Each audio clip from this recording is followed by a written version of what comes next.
سیاہ تاریک راتوں میں مجھے راستہ دکھاتا ہے۔ بسم اللہ الرحمن الرحیم، الصلاۃ والسلام علی سید الانبیاء والمرسلین وآلہ الطیبین وصحبہ اجمعین۔ ناظرین، آج کی گفتگو میں آپ کے سامنے ذکر کروں گا خلیفۃ المسلمین، خلیفہ سوم سیدنا عثمان بن عفان رضی اللہ تعالی عنہ کا مسند خلافت کے لیے انتخاب اور ان کے دور میں ہونے والی فتوحات۔ سیدنا عمر فاروق رضی اللہ تعالی عنہ جب مسجد نبوی میں امامت کرا رہے تھے تو ان کے اوپر حملہ کیا گیا، جس کی وجہ سے وہ انتہائی زخمی ہو گئے، اور بہت سارے مسائل نے اس وقت جنم لیا۔ ان میں سے ایک اہم مسئلہ امیر المؤمنین کے جانشین کا تھا۔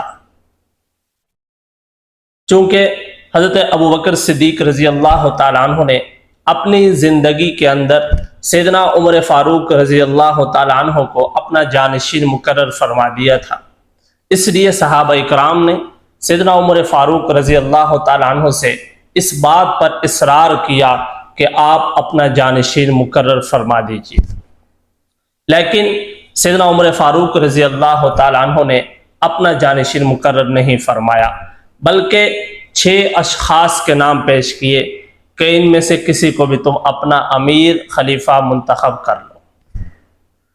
وہ 6 اشخاص جن کو سیدنا عمر فاروق رضی اللہ تعالیٰ عنہ نے لائق خلافت، لائق امامت سمجھا، وہ یہ افراد تھے: سیدنا عثمان بن عفان، سیدنا علی المرتضیٰ، سیدنا عبد الرحمن بن عوف، سیدنا سعد بن ابی وقاص، سیدنا زبیر بن عوام، سیدنا طلحہ بن عبید اللہ رضی اللہ تعالی عنہ۔ یہ 6 اشخاص جن کے نام سیدنا فاروق اعظم نے خلافت کے لیے پیش کیے۔ جب عمر فاروق رضی اللہ تعالی عنہ کی شہادت ہو جاتی ہے تو یہ 6 اشخاص مسور بن مخرمہ کے گھر میں جمع ہوتے ہیں، اور اس بات پر مشورہ شروع ہوتا ہے کہ مسلمانوں کا امیر کس کو منتخب کیا جائے۔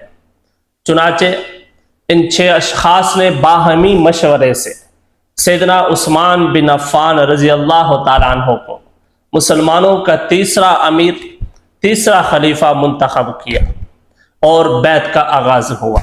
صحابہ اکرام جوک در جوک بیعت کرنا شروع ہوئے۔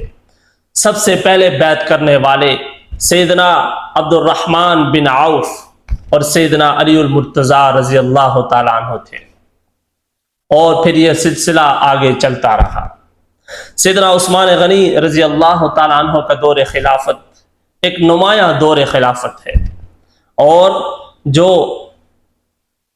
چاروں خلفاء میں سب سے طویل دور خلافت ہے وہ سیدنا عثمان بن عفان رضی اللہ تعالیٰ عنہ کا ہے۔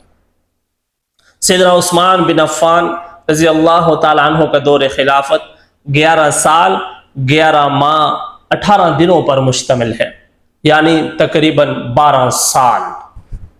حضرت عثمان غنی رضی اللہ تعالیٰ عنہ نے اپنے دور خلافت کے اندر جہاں اور بہت سارے اہم امور سر انجام دیے، وہاں ہی اسلامی سلطنت کا دائرہ وسیع سے وسیع تر کرنے میں ایک اہم امر سر انجام دیا۔ سیدنا عثمان غنی رضی اللہ تعالی عنہ کے دور میں بہت سارے علاقے فتح ہوئے، جن میں سے چند نمایاں علاقے ہیں: آذربائیجان، آرمینیا، الجزائر، مراکش، طرابلس، کسکر، بلخ، نیشاپور، سجستان، کابل اور بلوچستان کے علاقے قابل ذکر ہیں۔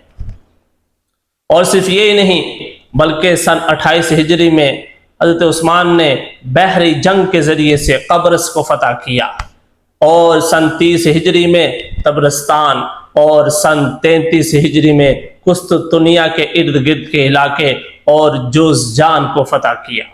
حضرت عثمان غنی رضی اللہ تعالیٰ عنہ کا دور خلافت اہم دور خلافت تھا، جس میں حضرت عثمان غنی رضی اللہ تعالیٰ عنہ نے اہم امور سر انجام دیے۔ اللہ تبارک و تعالیٰ سے دعا گو ہوں کہ اللہ تعالیٰ ہم سب کو بالخصوص ہمارے حکمرانوں کو سیدنا عثمان غنی رضی اللہ تعالیٰ عنہ کے دور خلافت سے سبق حاصل کرنے کی توفیق کاملہ عطا فرمائے۔ سیاہ تاریک راتوں میں مجھے راستہ دکھاتا ہے۔